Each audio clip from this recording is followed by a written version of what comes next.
Hey guys, welcome to the Pepcoding channel. तो last video में हमने basics of PCA देखे थे, प्रिंसिपल कंपोनेंट एनालिसिस। तो इस वीडियो में हम मैथ्स देखेंगे पीसीए के पीछे कि क्या मैथ्स लगती है। हमने आइगन वैल्यू और आइगन वेक्टर्स के बारे में भी थोड़ा देखा था। अब हम उसके बारे में डिटेल में बात करेंगे कि कैसे आइगन वैल्यू और आइगन वेक्टर एक्चुअली में फीचर रिडक्शन के हेल्प करती है। तो इसको हम स्टेप वाइज देखेंगे और हम थ्रू एक एग्जाम्पल देखना चाहेंगे कि कैसे सब कुछ हो रहा है। तो सबसे पहले मैं आपको बताती हूँ कि ये जो हमारा डेटा सेट है, इसमें हमारे दो फीचर्स हैं, ए और बी, और हमारे चार सैंपल्स हैं, S1, S2, S3, S4। और ए के कॉरस्पॉन्डिंग हर सैंपल वैल्यू की वैल्यू है, और ऐसे ही बी की भी कॉरस्पॉन्डिंग हर सैंपल्स की हमारे यहाँ वैल्यू है। तो जरा स्टेप वन देखते हैं। स्टेप वन क्या होगा? स्टेप वन कुछ भी नहीं है हमारा। स्टेप वन हम स्मॉल एन कैलकुलेट करेंगे। स्मॉल एन क्या होगा हमारा? Number of features. Number of features कितने मेरे? 2 है। फिर नेक्स्ट चीज हम क्या कैलकुलेट करेंगे? Capital N. कैपिटल एन क्या है मेरे? Number of samples. Number of samples कितने मेरे? 4 है। तो ये मेरा स्टेप वन पूरा हो गया। ठीक है। अब स्टेप टू में देखते हैं हम क्या करेंगे।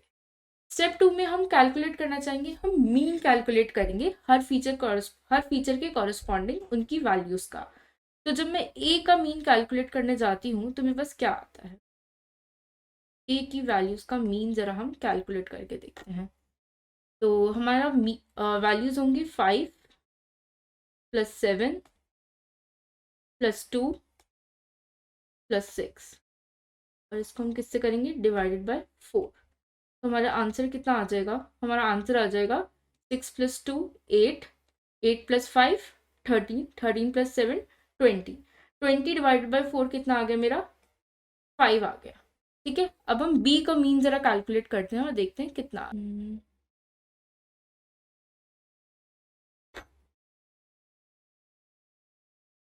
4 plus 6 plus 14 plus 8 divided by 4। तो हमारा वैल्यू आएगी, ये सारा सम बनेगा हमारा 32। 32 डिवाइडेड बाय 4 कितना होता है हमारा? 8। तो ये लीजिए, हमने मीन कैलकुलेट कर लिया। मीन कैलकुलेट करने के बाद अब हमारा नेक्स्ट स्टेप क्या होगा? नेक्स्ट स्टेप हम निकालेंगे कोवेरिएंस हर एक रिलेशन की, हर एक फीचर के, हर एक फीचर के साथ। तो उसके लिए हमें सबसे पहले क्या करना होगा? उसके पहले हमें बनाने होंगे ऑर्डर्ड पेयर्स। तो हमारा थर्ड स्टेप क्या हो गया? हमारा थर्ड स्टेप जो हो गया ना, वो हो गया हमारा ऑर्डर्ड पेयर्स का स्टेप। तो ऑर्डर्ड पेयर कैसे बनते हैं जरा देखते हैं। ऑर्डर्ड पेयर हम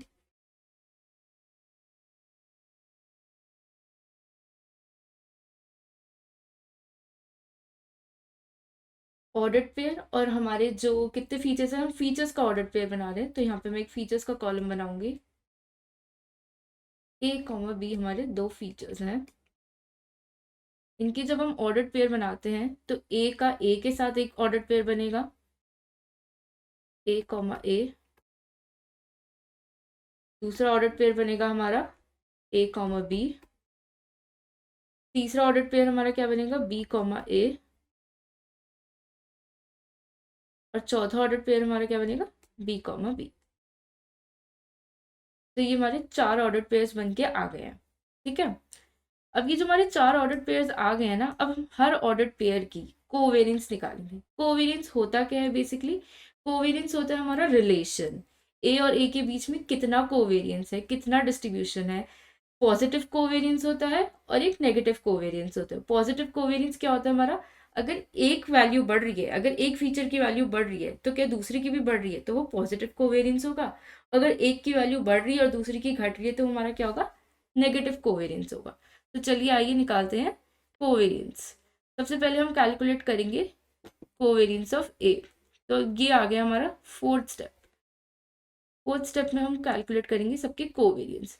तो हमारा फर्स्ट स्टेप जो है ना, वो है कोवेरियंस ऑफ ए का कैलकुलेट करना। कोवेरियंस ऑफ ए कॉमा ए। ठीक है। अब हम कोवेरियंस ऑफ ए जब ए कॉमा ए जब हम कैलकुलेट करते हैं तो हम कैसे कैलकुलेट करते हैं?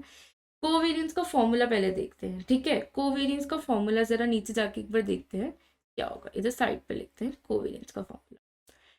कोवेरियंस का फॉर्मूला होता है हमारा covariance of X comma Y.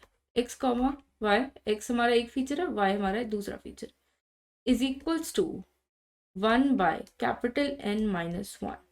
Capital N क्या है हमारे number of samples, sigma of I is equals to 1 to N, I is equals to 1 to N ही जाएगा हमारा, ठीक है। और ब्रैकेट में हमारा क्या आता है x1 xi माइनस x बार xj माइनस x बार। तो ये ज़रा समझ लीजिए कि ये फीचर ए की कॉरस्पॉन्डिंग हमारी सैम्पल वैल्यूज और उसका मीन हो गया। तो इधर मैं ज़रा ए लिख देती हूँ और ये मेरा बी के कॉरस्पॉन्डिंग वैल्यूज और उसका मीन हो गया। इसको एक बार हम एग्जाम्पल के थ्रू देखेंगे तो हमें अच्छे से और समझ आएगा कि what I am trying to say. तो आइए कोवेरियंस ऑफ ए कैलकुलेट करने की कोशिश करते हैं। तो कोवेरियंस ऑफ ए हमने देख लिया कैसे हम कैलकुलेट करने वाले हैं। Green 1 by N minus 1, N कितना था हमारा capital N, number of samples यानी 4 माइनस 1, ठीक है। 4 माइनस 1 हमारे नंबर ऑफ सैम्पल्स हैं। उसके बाद अब ये जो है हम कोवेरियंस जो है वो हम A में निकाल रहे हैं, यानी A का रिलेशन A के साथ ही। तो इसमें हम दो फीचर्स कंसिडर करने की बजाय A की फीचर का स्क्वायर कर लेंगे, ठीक है। आइए देखते हैं कैसे करेंगे हम इसको। तो हम अपनी पहली वैल्यू लेते हैं। पहली वैल्यू क्या है हमारी 5 वैल्यू है हमारी, और इसका मीन कितना है ए के कॉरस्पॉन्डिंग 5 है। तो इसको हम कैसे लिखेंगे, हम इसको लिखेंगे 5 माइनस 5 का होल स्क्वायर प्लस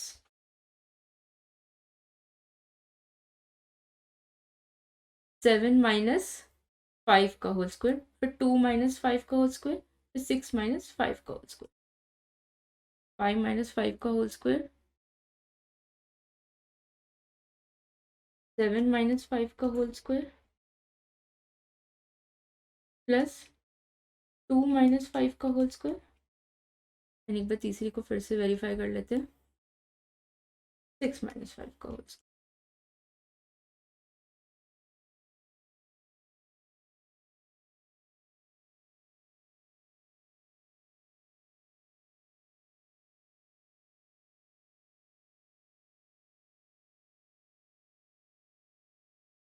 तो इसकी वैल्यू आ जाएगी हमारी 1/3 0 का स्क्वायर प्लस 4, 7 माइनस 5 2 का स्क्वायर, 2 माइनस 5 इज माइनस 3 का स्क्वायर प्लस 9 और 1 का स्क्वायर। तो ये हमारी वैल्यू कितनी बन जाएगी 13 प्लस 1 14 डिवाइडेड बाई 3, जिसकी वैल्यू कितनी होती है हमारी 4.66 के अराउंड, ठीक है।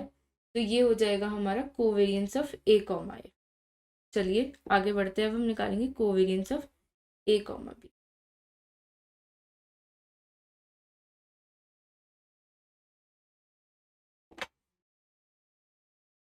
ये हमारा सेकेंड स्टेप आ गया, second sub step covariance of A comma B. तो covariance of A comma B में हम कैसे करेंगे जरा एक बार देखते हैं।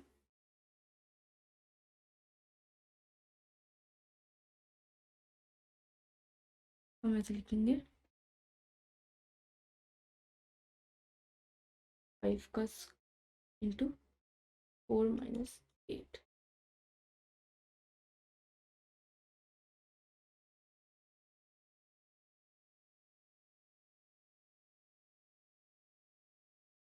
ऐसे करते हैं हम अपना डेटा सेट जो है ना वो यहीं पे ले आते हैं, तो हमें ईजियर होगा।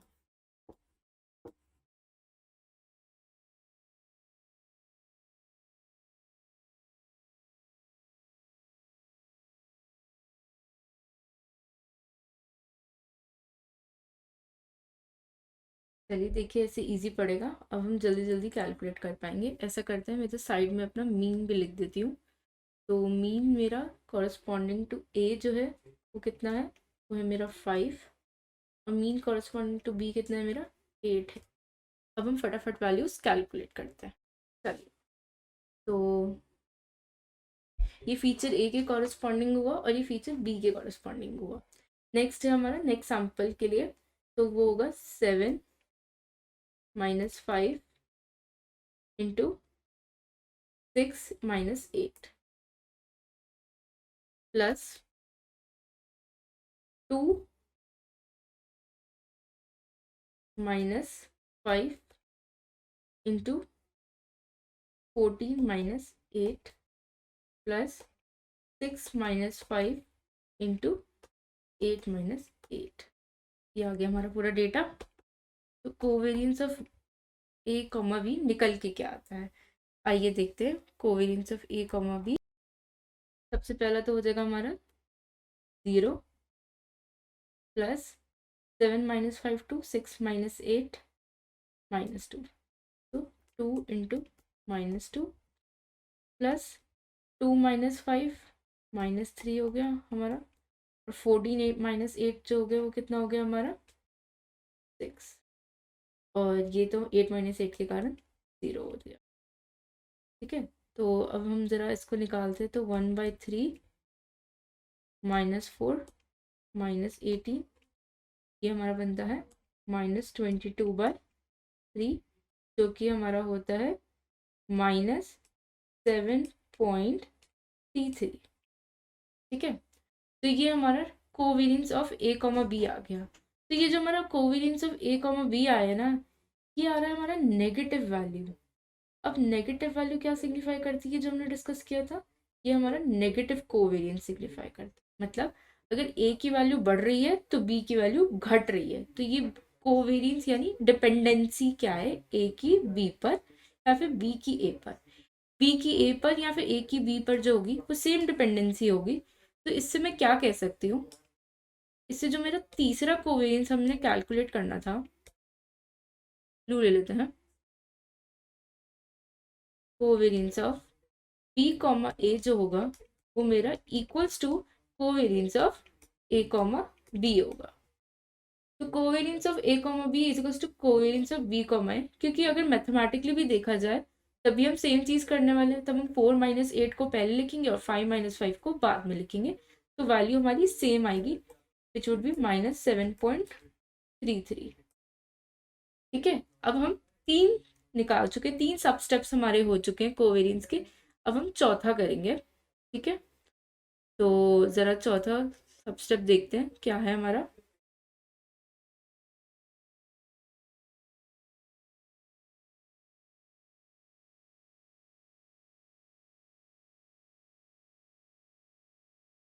वो है हमारी बी कॉमा बी की कोवेरियंस। अब जब हम बी कॉमा बी की कोवेरियंस निकालते हैं तो हम वही सेम फॉर्मूला लगाएंगे, बिल्कुल सेम। आइए देखते हैं कैसे करेंगे। 1/3, वही सेम वैल्यूज जो बी की हैं, अब इसमें स्क्वायर हो जाएगा, तो आइए कैलकुलेट करते हैं। 4 माइनस, यहीं से हम देख के कैलकुलेट कर सकते हैं, 4 - 8 का होल स्क्वायर, 6 - 8 का होल स्क्वायर, ऐसे से।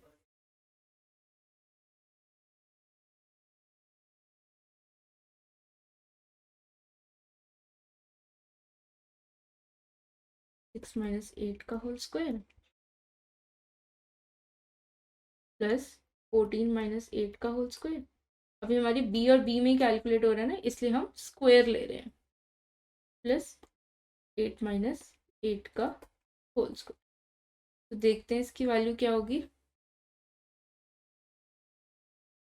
4 - 8 का होल स्क्वायर, 6 - 8 का होल स्क्वायर, 14 - 8 का होल स्क्वायर, 8 - 8 का होल स्क्वायर। तो इसकी वैल्यू निकालते हैं हमारी क्या होगी, देखते हैं। 1/3, 4 - 8 हो जाएगा हमारा -4 का स्क्वायर 16, प्लस 6 - 8 होगा हमारा -2 का स्क्वायर 4, 14 - 8 होगा हमारा 6 का स्क्वायर कितना हो जाएगा हमारा 36, और 8 - 8 तो हमारा 0 है ही। ठीक है, अब जब हम इनको पूरा कैलकुलेट करते हैं तो मेरे पास वैल्यू कितनी आ जाएगी, 16 4 20, 20 + 36 इज 56। तो 56/3 जो होगा वो मेरा कितना हो जाएगा, कितना हो जाएगा मेरा 56/3, 56/3 हो जाएगा मेरा 18.6। ठीक है, अब ये हमारी चार कोवेरियंस की वैल्यूज आ चुकी है, ए कॉमा ए की, ए कॉमा बी कॉमा ए की और बी कॉमा बी की। कोवेरियंस बी की भी, बी कॉमा बी की भी हमारी पॉजिटिव वैल्यू आई है। बी और बी के बीच में कोवेरियंस तो पॉजिटिव ही होगा ऑब्वियसली, अगर बी बढ़ेगा तो बी बढ़ेगा ही। ठीक है, तो ये हमने चार कोवेरियंस, चार ऑर्डर्ड पेयर की कोवेरियंस निकाल ली है। अब हमारा नेक्स्ट स्टेप क्या है? नेक्स्ट स्टेप है हमारा इनकी मैट्रिक्स बनाना। हमें क्या करना है, जो चारों कोवेरियंस है, सबसे पहले कोवेरियंस मैट्रिक्स जो है वो हमारी कितनी डायमेंशंस की बनेगी ये हमें पता होना चाहिए। वो बनेगी हमारी n क्रॉस n की। ये तो हमारा नेक्स्ट स्टेप है कोवेरियंस मैट्रिक्स निकालने के लिए। तो आइए देखते हैं कोवेरियंस मैट्रिक्स निकलेगी कैसे। कुछ नहीं है, बहुत रिलेटिवली इजी चीज़ है, कुछ हमें इतना ज़्यादा नहीं करना। देखते हैं कैसे निकलेगी कोवेरियंस मैट्रिक्स। तो अभी तक हम covariance of A comma B तो निकाल चुके हैं। तो ए फीचर, ये हमारा फिफ्थ स्टेप है, ज़रा इसको लिख लेते हैं यहाँ पे।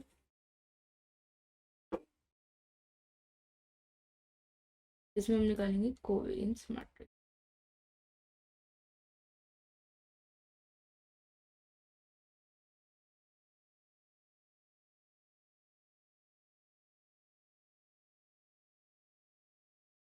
अब कोवेरियंस मैट्रिक्स निकालना बहुत रिलेटिवली इजी है, कुछ नहीं करना। अगर हम कोवेरियंस निकाल चुके हैं ए बी और ए बी,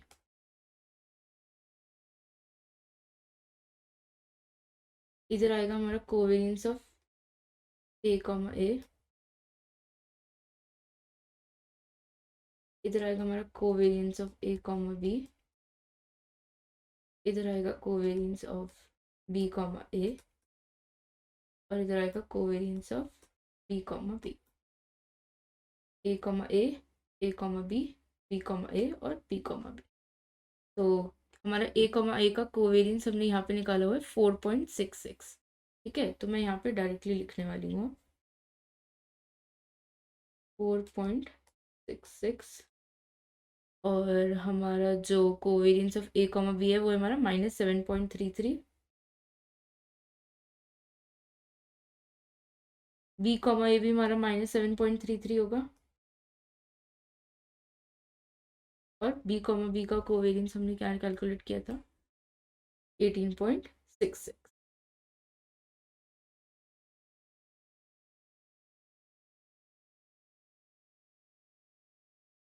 ये हमारे पास कोवेरियंस मैट्रिक्स आ गई है। अब हम जो नेक्स्ट चीज़ कैलकुलेट करेंगे, ठीक है, ये कोवेरियंस मैट्रिक्स जो आई है ये हमारे दोनों फीचर्स की हमें डिस्ट्रीब्यूशन बता रहा है।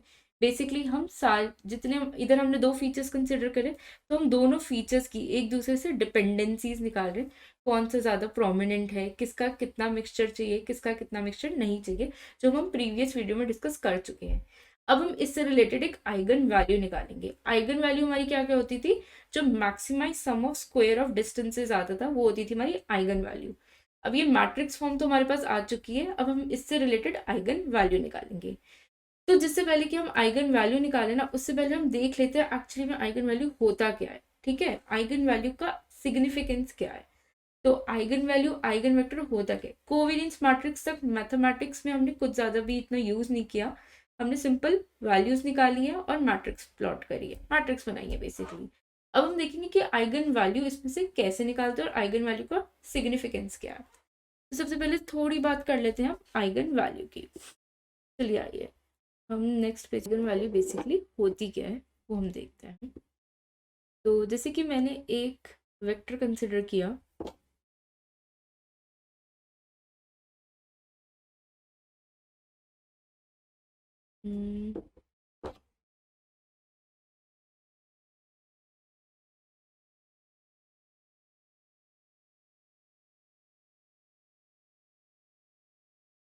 आई हैट, जिसकी वैल्यू हो गई समझ लो 3,0।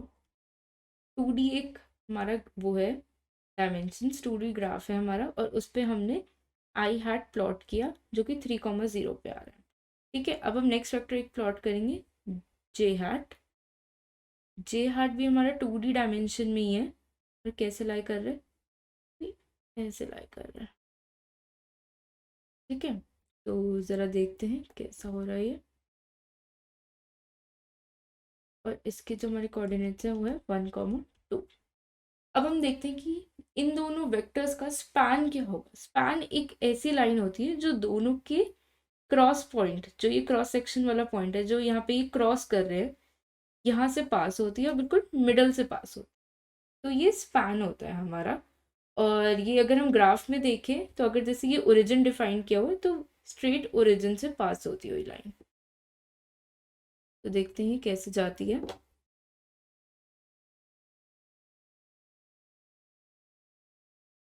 इस तरीके से जाती हुई हमारी जो लाइन होती है हमारी स्पैन।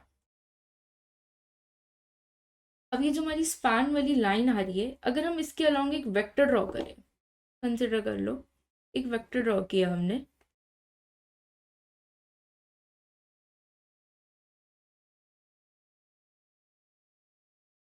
ये है, ठीक है, ये मेरा वेक्टर आ रहा है अलोंग दी स्पैन। और अब मैं क्या करने वाली हूँ, मैं कुछ लीनियर ट्रांसफॉर्मेशन लगाने वाली हूँ। लीनियर ट्रांसफॉर्मेशन में क्या होता है, या तो हमारा ओरिजिन शिफ्ट हो जाता है, या फिर हमारे ओरिजिन किसी फैक्टर से बढ़ जाता है या कम हो जाता है। यही करते हैं हम ट्रांसफॉर्मेशन में। जब हम कोई ग्राफ को ट्रांसफॉर्म करते हैं, या तो हम ओरिजिन को बढ़ा देते हैं किसी फैक्टर से, या फिर ओरिजिन को घटा देते हैं किसी फैक्टर से। बेसिकली ओरिजिन को शिफ्ट करते हैं। तो जब हम इस ओरिजिन को शिफ्ट करेंगे ना, जैसे कि हमने ओरिजिन को ऐसे रोटेट किया थोड़ा, तो हमारी ग्राफ की जो पोजीशनिंग आएगी वो कैसी आएगी, फिर एक बार देखते हैं। तो एक बार ज़रा चेक करते हैं हमारा कैसा बन के आएगा ग्राफ। समझ लीजिए कि हमारा आई वेक्टर ऐसे हो गया। ग्रीन से ही ले लेते हैं ताकि थोड़ा हमारा फ्लो बना रहे। आई वेक्टर समझ लीजिए हमारा ऐसा हो गया, ठीक है। कुछ हमारा 6 फैक्टर से बढ़ गया, तो ये हो गया 6,3 हो गया, ठीक है। और यहीं पे अगर हम जे को ट्रांसफॉर्म करते हैं,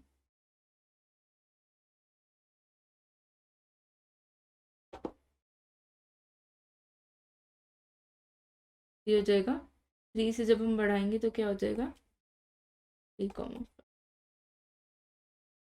तो जो हमारा स्पैन आएगा, ठीक है, जो इनके बीच में से पास कर रहा था, हम मोस्ट ऑफ द टाइम ये नोटिस करेंगे कि जो हमारा वेक्टर जो हमने स्पैन के अलोंग बनाया था,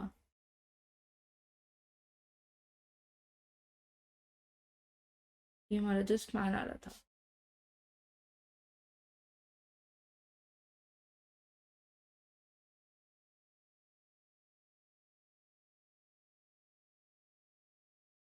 जब हम इन वेक्टर्स पे कुछ ट्रांसफॉर्मेशन लगाएंगे तो हमारा कुछ वेक्टर्स में रोटेशन आएगी। तो जनरली क्या होता है, जो हमारे ये केथ वेक्टर होता है ना, ये स्पैन से नॉकआउट हो जाता है या फिर इससे हट जाता है, ठीक है। तो फिर ये जो वेक्टर जब स्पैन से हट जाता है तो इसका मतलब जो हो गया ना कि ये इसका आइगन वेक्टर नहीं है, ठीक है। और आइगन वैल्यू क्या होती है, आइगन वैल्यू इसका मैग्नीट्यूड होता है। बट अगर यही सेम वेक्टर अगर उस पे टिक गया, उस स्पैन पे टिक गया आफ्टर ट्रांसफॉर्मेशन, तो हम उसी वेक्टर को जो होंगे आइगन वेक्टर बोलेंगे, और जो उसका मैग्नीट्यूड होगा वो आइगन वैल्यू होगा। आइगन वैल्यू कुछ नहीं होता, वो बस उसका मैग्नीट्यूड होता है। या तो वो बढ़ सकते हैं या घट सकते हैं आफ्टर ट्रांसफॉर्मेशन। ये आपकी ट्रांसफॉर्मेशन पे डिपेंड करेगा कि ये जो के वाला वेक्टर है अगर हमारे स्पैन पे रह गया आफ्टर ट्रांसफॉर्मेशन, तो यही हमारा आइगन वेक्टर हो जाएगा और यही हमारा आइगन वैल्यू हो जाएगा।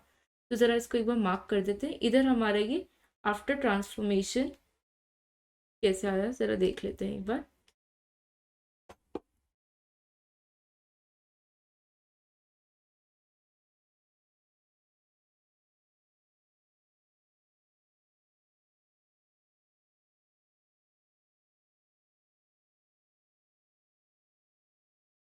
अगर हमारा आफ्टर ट्रांसफॉर्मेशन जो है वो वेक्टर जो है वो उस पर टिका रह जाता है स्पैन पे ही, तो हमारा जो है ये आइगन वेक्टर कहलाता है। और उसका जो मैग्नीट्यूड होता है वो हमारा, समझ लीजिए ये हमारा जेथ हार्ट हो गया, जे हार्ट हो गया। और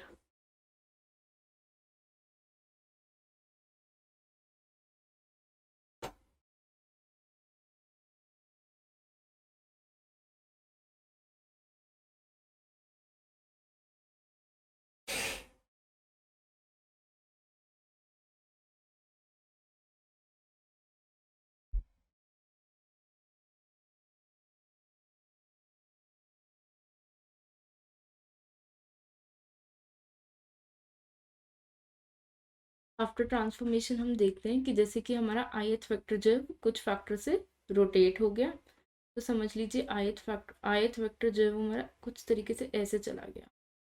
ठीक है, तो jth वेक्टर भी इस साइड कुछ आ जाएगा, इस साइड कुछ आ जाएगा ऐसे। ठीक है, तो हम देखेंगे ये हमारा आई हैट है, हमने कुछ रोटेट कर दिया कुछ ट्रांसफॉर्मेशन लगा के। ये हमारा जे हैट है, और हमारा स्पैन जो होगा वो तो हमेशा से बीच में से ही जा रहा था। चलिए के यूज कर लेते हैं।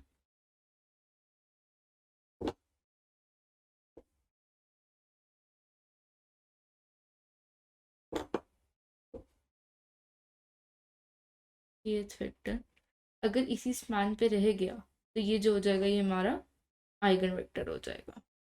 ठीक है, इसको हम क्या बोलेंगे, ये जो वैल्यू आएगी हमारी हम बोलेंगे आइगन वेक्टर। ठीक है, जो उसकी डायरेक्शन होगी along the span after transformation, और जो इसका मैग्नीट्यूड होगा वो होगा हमारा आइगन वैल्यू।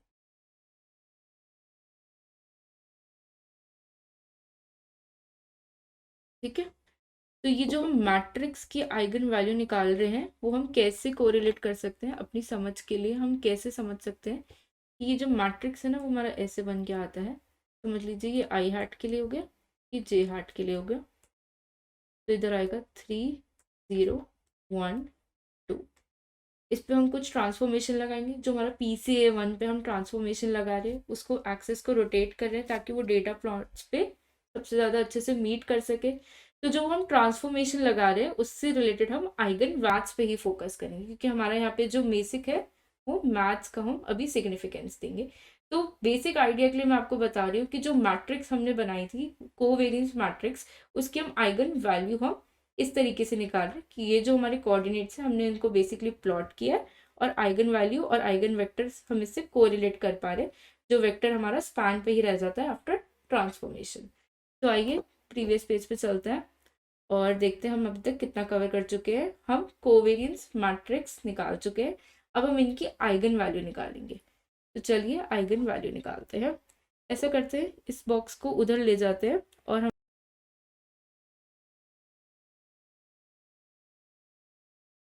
ठीक है, ये है हमारा कोवेरियंस मैट्रिक्स, एक बार इधर लिख देते हैं कोवेरियंस मैट्रिक्स।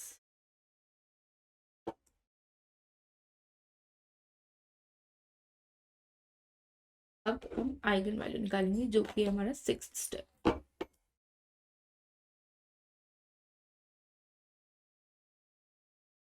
आइगन वैल्यू हमारा in the terms of PCA क्या होता है, ये होता है हमारा maximized sum of square distance.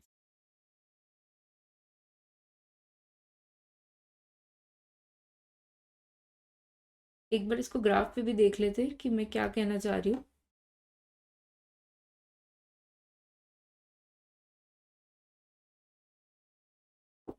ये मेरे शायद कुछ समझ लीजिए यहाँ पे डेटा प्लॉट्स हैं। ठीक है, और मेरी जो लाइन जाती है वो कैसे जाती है,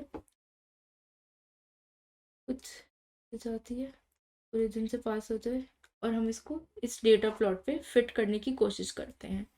अब हम एक ट्रायंगल प्लॉट करते थे, ट्रायंगल बनाते थे, तो ज़रा देखते हैं वो कैसे बनता था। अब हमारा जो ये वाला डिस्टेंस था डेटा प्लॉट का ओरिजिन से डिस्टेंस, ये तो कभी नहीं बदलेगा।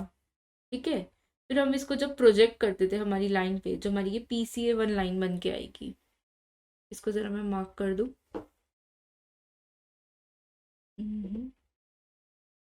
PCA1 लाइन जो हमारी बन के आएगी, इसको हम डेटा प्लॉट पे जो है सबसे ज़्यादा पॉइंट करना चाह रहे हैं, डेटा प्लॉट को जो है हम इस पे लाना चाह रहे हैं, इस सैंपल वैल्यू को हम इस वाली PCA1 वाली लाइन पे लाना चाह रहे हैं। तो इस वाली सैंपल वैल्यू को जब हम इस पे लाना चाह रहे हैं, तो ये वाला जो हमारा डिस्टेंस है, ये कौन सा डिस्टेंस है हमारा, ये वाला डिस्टेंस जो है हमारा, ये मिनिमाइज होना चाहिए। ठीक है, और अगर ये मिनिमाइज होना चाहिए तो ये मैक्सिमाइज होना चाहिए। चलिए पाइथागोरस थ्योरम लगा के देख लेते हैं कि मैं क्या कहना चाह रही हूँ। ये जो है समझ लीजिए मेरा ए है, ये मेरा बी है और ये मेरा सी है। तो ए तो मेरा हमेशा कांस्टेंट रहेगा, ए मेरा हमेशा कांस्टेंट रहेगा, डेटा प्लॉट और ओरिजिन का पॉइंट हमेशा कांस्टेंट रहेगा, इसको तो मैं चेंज नहीं कर सकती। मैं अपने सी को जो है वो मिनिमाइज करना चाह रही हूँ, सी को मिनिमाइज करूंगी तभी ये लाइन जो है ये इस डेटा प्लॉट पे आ जाएगी। अगर सी को मिनिमाइज करना चाह रही हूँ, ठीक है, ए तो कांस्टेंट है, तो इसका मतलब यही नहीं होगा कि मैं बी स्क्वायर को मैक्सिमाइज करना चाह रही हूँ।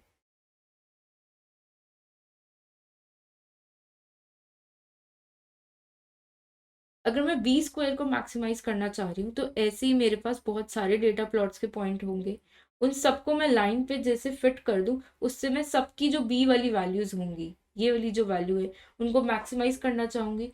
तो सबका जो समेशन होगा, आई ले लेते हैं, I is equals to 1 to number of sample points, उन सबका समेशन को मैं मैक्सिमाइज करना चाह रही हूँ, यही है क्या मेरी eigen value, maximize sum of squared distances. इसको मैं मैक्सिमाइज करूंगी तो मेरी जो PCA1 लाइन है मेरे पास, उसकी आइगन वैल्यू आ जाएगी, यानी कि ये मैक्सिमाइज्ड वैल्यू आ जाएगी। इसको हम कैलकुलेट करना चाहते हैं, वो थ्रू कोवेरियंस मैट्रिक्स, हम मैथ्स पे ही ज़्यादा फोकस करने वाले। तो आइए देखते हैं क्या करने वाले हैं अब हम करेंगे मैक्स आइगन वैल्यू निकालेंगे थ्रू कोवेरियंस मैट्रिक्स। तो सबसे पहले देखते हैं कि हमारा आइगन वैल्यू का फॉर्मूला क्या होता है। आइगन वैल्यू का फॉर्मूला होता है हमारा एस माइनस लैम्डा आई, जो हमारा मैट्रिक्स आएगा ये वाला, का डिटर्मिनेंट। यहाँ पे मैं डिटर्मिनेंट लिख भी देती हूँ, जबकि मैंने ये बना दी है, इसका मतलब डिटर्मिनेंट ही होता है, बट चलो for the sake of ease हमने लिख दिया। अब जरा देखते हैं इसमें से एस क्या है। एस है हमारा कोवेरियंस मैट्रिक्स,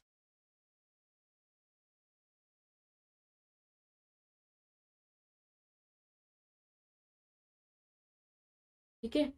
लैम्डा क्या है मेरा आइगन वैल्यू जो मैं निकालना चाह रही हूँ, ये इज इक्वल्स टू 0 होगा ऑब्वियसली, तभी मैं लैम्डा निकाल पाऊंगी।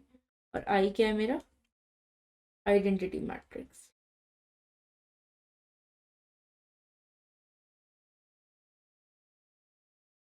इधर ऊपर ले जाते हैं।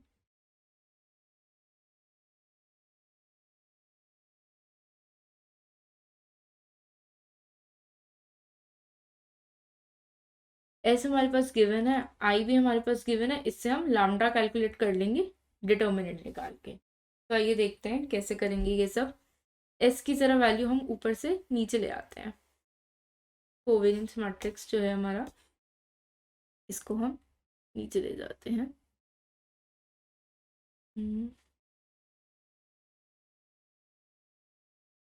ठीक है, कोवेरियंस मैट्रिक्स को हम नीचे ले आए। अब हम इससे कैलकुलेट कर लेते हैं। सबसे पहले हम ये मैट्रिक्स निकाल लेते हैं, उसके बाद उसका डिटर्मिनेंट निकालेंगे। तो इसका मैट्रिक्स निकालने का कोई बहुत ही इजी तरीका है, कोई मुश्किल तरीका नहीं है। आइडेंटिटी मैट्रिक्स मेरा लैम्डा इंटू आई होगा, तो ज़रा एस माइनस लैम्डा आई निकालते हैं। तो कैसे होगा हमारा, ज़रा देखते हैं एक बार। 4.66 माइनस 7.33 माइनस 7.33 18.66 माइनस लैम्डा हमें लेना है जो कि है हमारी आइगन वैल्यू। आइडेंटिटी मैट्रिक्स हमारा कैसा होगा 1 0 0, ये होगा हमारा आइडेंटिटी मैट्रिक्स। आइडेंटिटी मैट्रिक्स भी हमारा n क्रॉस n का ही बनेगा, ठीक है। जितना हमारा कोवेरियंस मैट्रिक्स का डायमेंशन है उतना ही हमारा इसका होगा। अब ज़रा इसको हम मैट्रिक्स निकालते हैं, तो हमारी मैट्रिक्स की वैल्यू कितनी आएगी, नीचे ले जाते हैं।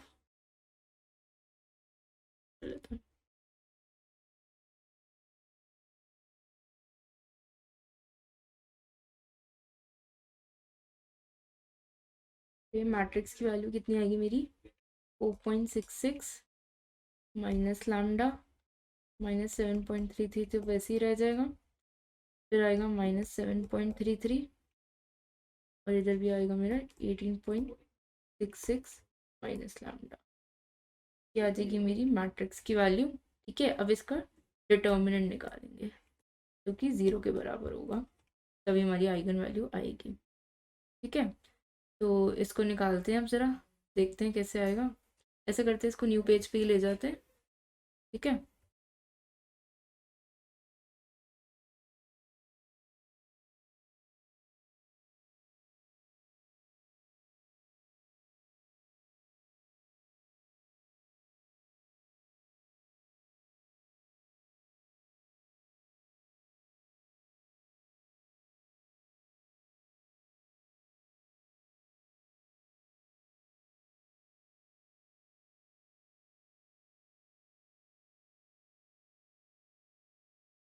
ठीक है, तो ये है हमारी जो मैट्रिक्स है। अब हम इसका डिटर्मिनेंट निकालने वाले हैं ताकि हम अपनी आइगन वैल्यू जो है वो कैलकुलेट कर सकें। तो आइए देखते हैं कैसे करेंगे हम ये calculate.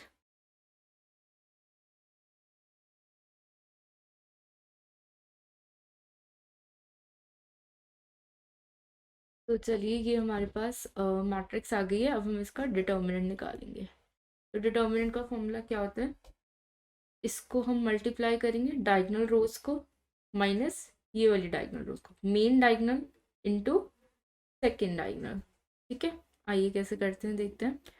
4.66 minus lambda into 18.66 minus lambda minus minus 7.33 into minus 7.33। ये होता है हमारा डिटर्मिनेंट का फॉर्मूला। इन दोनों का मल्टीप्लिकेशन एंड देन इन दोनों का मल्टीप्लिकेशन एंड नेगेटिव साइन। ठीक है, एंड ये कितना है हमारा, इज इक्वल्स टू 0 है। अब इससे हमारी क्वाड्रेटिक बन जाएगी और हम क्वाड्रेटिक से क्या निकालेंगे, अपना लैम्डा निकालेंगे। ठीक है, तो ज़रा हम अपनी क्वाड्रेटिक निकाल लेते हैं। तो हमारी क्वाड्रेटिक निकल के आ रही है lambda square minus -23.32, sorry 32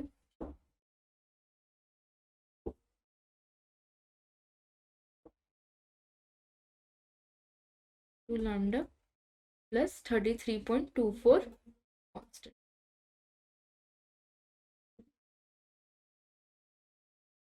lambda 1 आएगा हमारा 21.749, 21.7949 और लैम्डा 2 आएगा हमारा 1.52। ठीक है, अब जब हमारा आइगन वैल्यूज आ गई लैम्डा 1 और लैम्डा 2, ठीक है, ये हमारी आई है maximize sum of square of distances. तो इसमें से हम लैम्डा 1 चूज करेंगे या लैम्डा 2 चूज करेंगे। हम लैम्डा 1 चूज करेंगे जो इन दोनों में से ग्रेटर है। ठीक है, आइए देखते कैसे कर रहे हैं हम।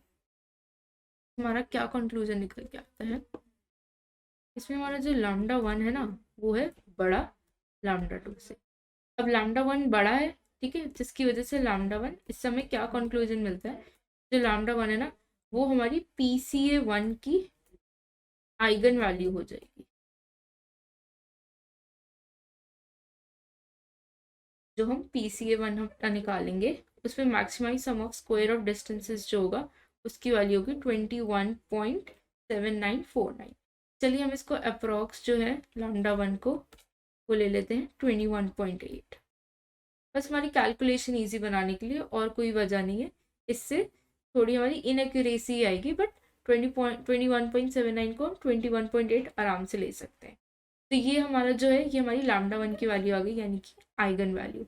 नेक्स्ट चीज़ जो हम कैलकुलेट करेंगे वो हम करेंगे आइगन वेक्टर, क्योंकि हम PCA1 की मैक्सिमाइज डिस्टेंस स्क्वायर की वैल्यू तो निकाल चुके हैं, लेकिन आइगन वेक्टर क्या होता है हमारा, आइगन वेक्टर होगा कि उस PCA1 की डायरेक्शन क्या होगी। ठीक है, अगर डायरेक्शन ही नहीं पता होगा तो हम कैसे पता करेंगे कि जो डेटा पॉइंट्स है, जो हमारे प्लॉट्स आ रहे हैं सैम्पल्स के, वो PCA1 के साथ कैसे अलाइंड है।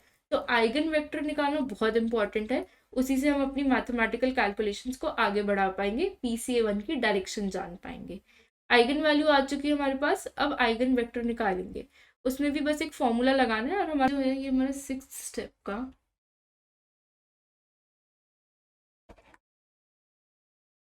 तो आइगन वेक्टर के लिए हमें हमारा कोवेरिएंस मैट्रिक्स जो है वो रेफर करना पड़ेगा। तो आइए कोवेरिएंस मैट्रिक्स को हम ले आते हैं। ये हमारा कोवेरिएंस मैट्रिक्स रहा, इसको हम ले जाते हैं अपने साथ पेज पे। तो ये जो हमारा कोवेरिएंस मैट्रिक्स आ गया, ठीक है। तो इसको ज़रा हम रिप्लेस कर देते हैं। ये हमारा कोवेरिएंस मैट्रिक्स आ गया। अब ज़रा देखते हैं कि आइगन वेक्टर का फॉर्मूला क्या है। तो ये जो है ये हमारा 6th स्टेप का सेकेंड पार्ट है। तो हम निकालेंगे eigen vector.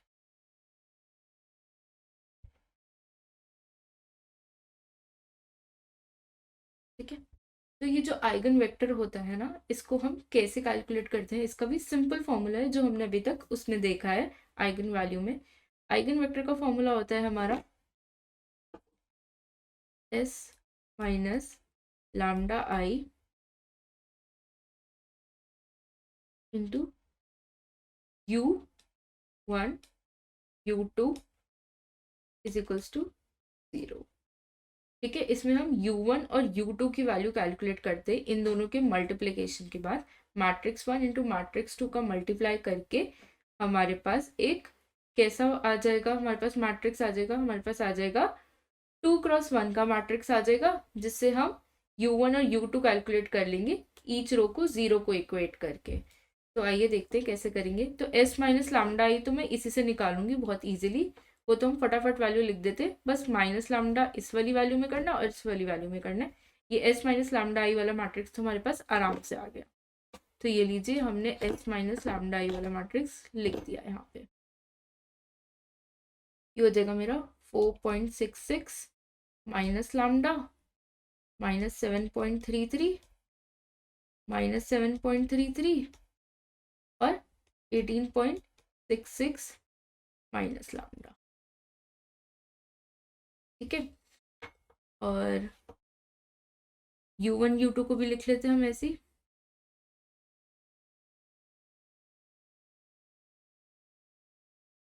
Is equals to 0। अब जब हम मैट्रिक्स मल्टीप्लिकेशन करने जाएंगे तो हम कैसे करेंगे, 4.66 minus lambda into u1 minus 7.33 into u2, ये हमारी फर्स्ट रो का आ जाएगी वैल्यू। और ऐसे ही इसका इसके साथ मल्टीप्लाई होगा, इसको इसके साथ मल्टीप्लाई करेंगे और ये हमारी सेकेंड रो की वैल्यू आएगी। तो जरा इसको लिख लेते हैं, 4.66 minus lambda into u1 minus 7.33 into u2, ये होगी हमारी फर्स्ट रो की वैल्यू। अब सेकेंड रो की वैल्यू कैसे निकलेंगी, माइनस 7.33 इंटू u1, ठीक है, plus 18.66 minus lambda into u2।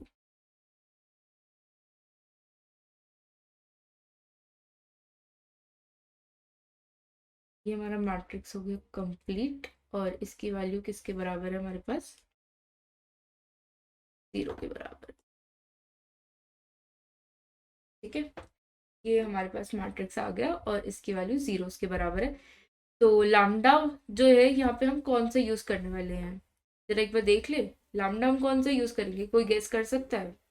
Lambda हम वही वाला यूज करेंगे, PCA1 वाला जो हमारा मैक्सिमाइज्ड आया था, लैम्डा 1 यानी 21.8 जिसकी वैल्यू हमने निकाली थी। ठीक है, तो यहाँ पे जरा मैं लिख देती हूँ कि हम कौन सा लैम्डा यूज कर रहे हैं। लैम्डा 1 यूज करेंगे हम यहाँ पे आइगन वेक्टर। ठीक है, वैसे s माइनस लैम्डा आई u1 इंटू u2 ये हमारा फॉर्मूला है, लेकिन इस स्पेसिफिक प्रॉब्लम के लिए PCA1 के लिए हम लैम्डा 1 को रेफर करेंगे, लैम्डा 1 और लैम्डा 1। ठीक है, तो ये जो मेरा लैम्डा 1 है, ये मेरा क्या था, 21.8 था, जो मेरा लैम्डा 1 था वो मेरा। अब हम जाएंगे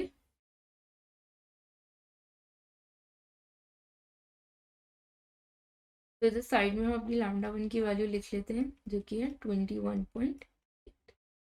इसी को हम यहाँ पे डालेंगे इस वाली इक्वेशन में। तो ये हमारी क्या बन जाएगी, लीनियर इक्वेशन इन 2 वेरिएबल, जिसमें हमारे पास कांस्टेंट नहीं है, तो हम t लेके सॉल्व करेंगे। तो आइए देखते हैं कैसे करेंगे इसको। तो 4.66 माइनस लैम्डा 1 में हम 21.8 डालेंगे, तो ये इक्वेशन बनाते हैं हम। पहले इक्वेशन 1 बना रहे हैं विद हमारा फर्स्ट रो, ठीक है। तो हम ले लेते हैं, रेड पेन ही ले लेते हैं। तो 4.66 minus 21.8 into U1 minus 7.33 U2 is equals to 0, ठीक है। ये होगी हमारी पहली इक्वेशन। इसको ज़रा हम माइनस करते हैं तो हमारे पास क्या वैल्यू आती है, ज़रा देखें। इसको माइनस करने पे हमारे पास वैल्यू आती है -17.14। कैलकुलेटर से कैलकुलेट कर लीजिए आप भी। और U1 और ये होती है हमारी -7.33 U2 इज इक्वल्स टू 0। ये आ गई हमारी फर्स्ट इक्वेशन। ये है हमारी फर्स्ट इक्वेशन का ही फर्स्ट पार्ट, ठीक है। यहाँ पर हम ऐसे लिख लेते हैं,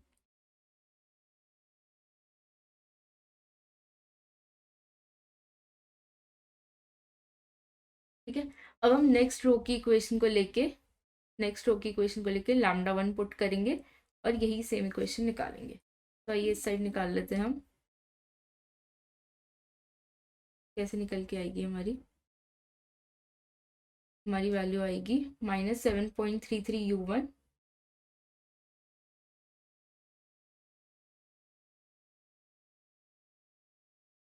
प्लस 18.66 माइनस 21.8 इंटू U2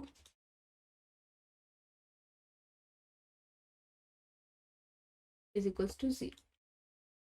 तो ये क्या बनेगी -7.33 U1 और 18.66 हो जाएगा हमारा -3.14 U2 इज इक्वल्स टू 0, ठीक है। तो हमारे पास ये इक्वेशन आ गई। माइनस माइनस को हम उधर लेके जा सकते हैं। ये हमारी सेकेंड इक्वेशन आई है। ये हमारी फाइनल 2.1 वाली इक्वेशन आई है जो हम कंसिडर करने हैं, ठीक है। अब हमारे पास दो इक्वेशंस आ गई हैं, ठीक है।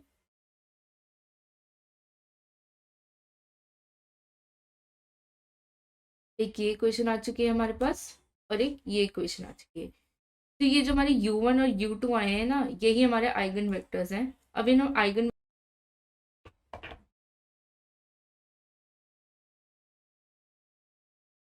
ठीक है। तो हमारी दोनों इक्वेशंस को मैंने इस पेज पे डाल दिया, ठीक है। ये मेरी U1 U2 की इक्वेशन, ये मेरी U1 U2 की इक्वेशन फर्स्ट रो के कॉरेस्पॉन्डिंग और सेकेंड रो के कॉरेस्पॉन्डिंग। नेगेटिव साइन एलिमिनेट कर दिया, ठीक है। नेगेटिव साइन एलिमिनेट करने के बाद ये मेरी इक्वेशंस बन रही है।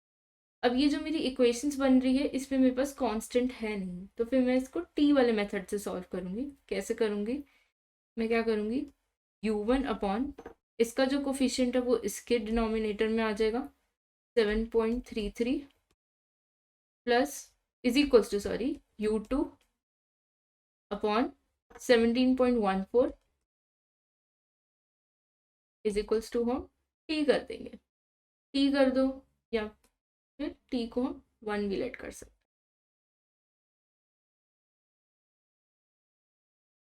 टी को क्या लूँगी मैं यहाँ पे 1 लेके सॉल्व कर सकती हूँ, ठीक है। तो जब मैं टी को 1 लूँगी तो मेरी वैल्यू क्या बनेगी, U1 अपॉन 7.33 और U2 अपॉन 7.14। तो मेरा U1 आ जाएगा मेरा 7.33 और U2 आ जाएगा मेरा 17.1, ठीक है। तो मैंने इधर इक्वेशन 1 को लेकर जो है अपनी U1 और U2 की वैल्यू सॉल्व कर ली, ठीक है। अब इसके जो है मल्टीपल सॉल्यूशंस पॉसिबल हैं, ठीक है, इन दोनों इक्वेशन से, क्योंकि इनके पास कांस्टेंट्स नहीं है। तो अगर कांस्टेंट्स नहीं है तो U1 और U2 के मल्टीपल सॉल्यूशंस पॉसिबल। तो ये जो इनफाइनाइट सॉल्यूशंस पॉसिबल है उनमें से हम सिर्फ ये कंसिडर कर रहे हैं, यही दो सॉल्यूशन U1 और U2 का 7.33 और 17.14। ये जो हमारे पास आ गई हैं आइगन वेक्टर्स, इससे मैं निकालूंगी normalised eigen vector. Normalised eigen vector हमारा क्या होता था, ये U1 और U2 को मैं ब्रैकेट में डालने वाली हूँ 7.33 यानी कि मैं अपने मैट्रिक्स फॉर्म में डालने वाली हूँ 17.14, ये आ गया मेरा u। ठीक है, ये है मेरे आइगन वेक्टर्स। अब इसके कॉरेस्पॉन्डिंग में नॉर्मलाइज्ड आइगन वेक्टर्स, यानी कि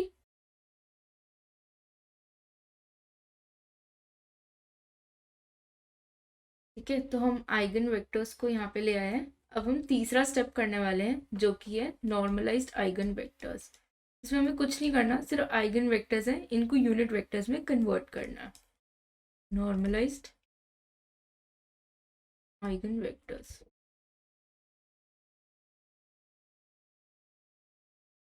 वो हम कैसे करेंगे आइए देखते हैं। हमें कुछ नहीं करना, 7.33 जो है इसमें हम 7.33 का स्क्वायर करेंगे प्लस 17.14 का स्क्वायर करेंगे, और इससे हमारी 7.33 के कॉरस्पॉन्डिंग हमारी आइगन नॉर्मलाइज्ड आइगन वेक्टर की वैल्यू आ जाएगी। ठीक है,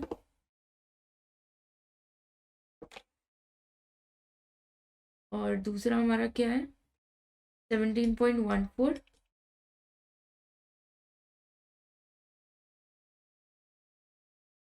7.33 का होल स्क्वायर प्लस 17.14 का होल स्क्वायर। ठीक है, ये जो है ये आ जाएंगे मेरे नॉर्मलाइज्ड आइगन वेक्टर। ठीक है, अब नॉर्मलाइज्ड आइगन वेक्टर्स की जो हम वैल्यू निकालेंगे वो क्या आएगी कैलकुलेट करके, आइए निकालते हैं।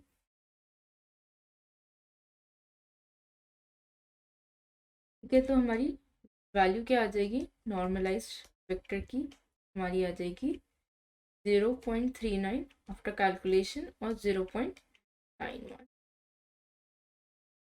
तो ये दो फीचर्स हमारी कोरिलेटेड आइगन वेक्टर्स की वैल्यू आ चुकी है। ठीक है, अब हमारी जो ये आइगन वेक्टर्स की वैल्यू आ चुकी है, इससे हम हर सैम्पल वैल्यू की एक नई वैल्यू कैलकुलेट कर सकते हैं। और जो हमारा फीचर होगा ना, अब वो हमारा ए या बी नहीं रहेगा, वो हमारा PCA1 बन जाएगा। जो हमने आइगन वैल्यू निकाली थी ना, उसके कॉरेस्पॉन्डिंग हमने जो आइगन वेक्टर्स कैलकुलेट करे हैं, उससे हम अपने नई वैल्यूज निकालेंगे, सैम्पल वैल्यूज। और जो हमारा 2D जो हमारा डेटा सेट था जिसमें फीचर ए और फीचर बी था, अब वो सीधा किस में कन्वर्ट हो जाएगा, हमारा एक फीचर में, जो कि होगा PCA1। ठीक है, और उसके कॉरेस्पॉन्डिंग अब हम देखेंगे कि कैसे वैल्यूज निकाल सकते हैं। आइए देखते हैं वो कैसे करते हैं। तो आइए अब हम अपना मेन काम करते हैं, द मोस्ट रिवॉर्डिंग थिंग जो अभी तक हम इतनी मेहनत कर रहे थे, आइगन वैल्यू आइगन वेक्टर वो सबको समझने की और निकालने की। अब हम मेन जो अपना फाइनल स्टेप है वो हम करने वाले हैं, वो है फीचर रिडक्शन। ठीक है, तो फीचर रिडक्शन हम करने कैसे वाले हैं आइए देखते हैं। तो अब जो हमारी वैल्यूज आएंगी ना, वो कैसे आएंगी देखते हैं हम।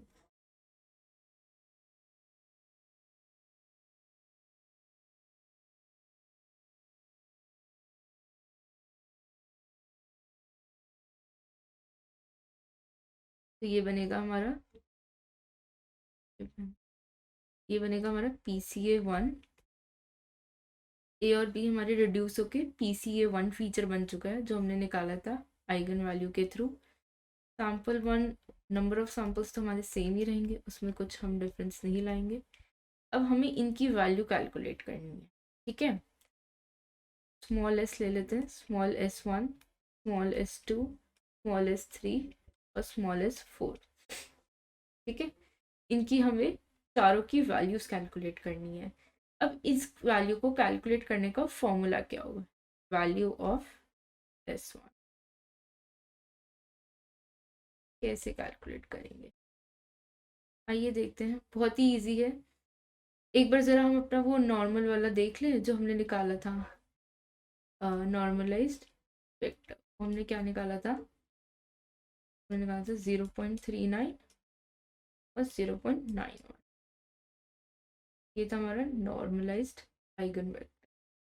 तो ये जो नॉर्मलाइज्ड आइगन वेक्टर है ना, अगर मैं इसका ट्रांसपोज ले लूँ, ट्रांसपोज लेने का मतलब क्या होगा, रोज और कॉलम्स जो है वो इंटरचेंज हो गए, तो वो क्या हो जाएगा, NUT का ट्रांसपोज। के बाद हम नेक्स्ट एक मैट्रिक्स फॉर्म करते हैं। ये जो मैट्रिक्स होती है वो कैसी मैट्रिक्स होती है, बहुत ही सिंपल। जो हमारी ये एक्स सैम्पल की वैल्यू है वो हम एक्स ए ले लेते हैं, ठीक है, माइनस, तो समझ लो एक्स ए की ith value, X bar of A, जो हमने एक्स बार कैलकुलेट किया था अगर आपको याद हो, तो वो 5 आया था यहाँ पे, और यहाँ पे हमारा 8 आया था फीचर बी का। और X B of I minus X bar of B, ठीक है। इन दोनों मैट्रिक्सेस को जब हम मल्टीप्लाई करेंगे तो हमारे पास एक सिंगल मैट्रिक्स वैल्यू आएगा विद 1 रो 1 कॉलम, और वही हमारी वैल्यू ऑफ S1 होगी। तो चलिए आइए आके निकाल के देखते हैं एक बार कि कैसे हमारा स्मॉल S1 आएगा, यानी कि वैल्यू ऑफ कैपिटल S1 हम कैसे कैलकुलेट करने वाले। तो जब हम इसका ट्रांसपोज लेंगे तो NU का ट्रांसपोज तो बहुत ही सिंपल है, उसमें तो हमें कुछ करना ही नहीं है। तो आइए ट्रांसपोज लेके लिख लेते हैं, हो जाएगा हमारा 0.39 और 0.91, ठीक है। और ये बनेगा हमारा वर्टिकल मैट्रिक्स ऐसे। इसमें हमारी वैल्यू है पहली 5 माइनस 5,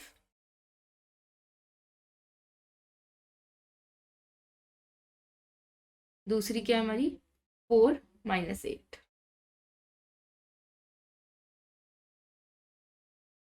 ये हम क्या कैलकुलेट करें, वैल्यू ऑफ S1। तो ये क्या हो जाएगी 0.39, 0.91,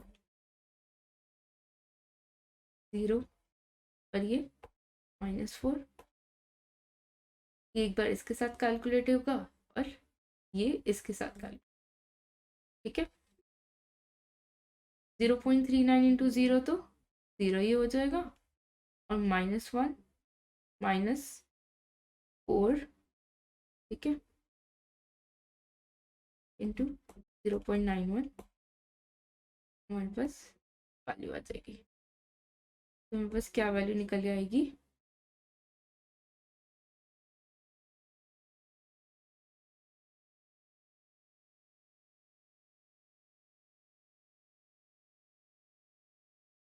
तो हमारे पास क्या वैल्यू निकल के आएगी, ये हमारे पास वैल्यू आ जाएगी 3.64, ठीक है, -3, ठीक है, माइनस साइन।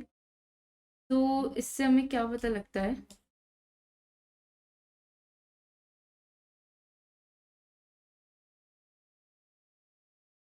इससे हमें क्या पता लगता है, स्मॉलेस्ट वन की वैल्यू कितनी हो जाएगी हमारी -3.64।